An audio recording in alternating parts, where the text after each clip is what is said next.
Hyperpigmentation is a key feature of photoaging, along with the development of wrinkles, loss of skin elasticity, and facial volume. Pigmentation isn't just a cosmetic concern, it can be a sign of underlying inflammation. Post-inflammatory hyperpigmentation, for instance, arises from conditions such as eczema or other forms of dermatitis, all of which are part of what is widely referred to as sensitive or reactive skin. Acne scars are also a form of hyperpigmentation, beginning with post-inflammatory erythema or redness immediately after acne resolves. This redness is a sign of inflammation, which later becomes pigmentation as the melanocytes begin to produce melanin.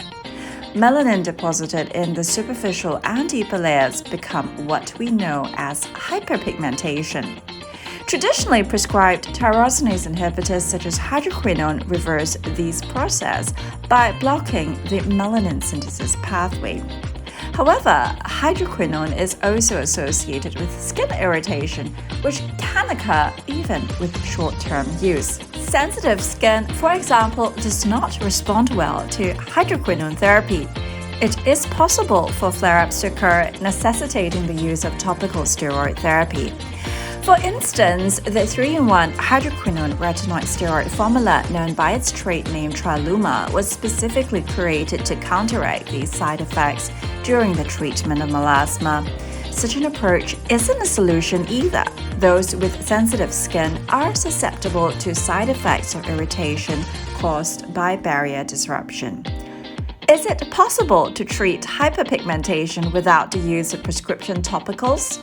Hyperpigmentation treatment in sensitive skin types deserves a more in-depth study. Join me as I dive right into the science of this conundrum.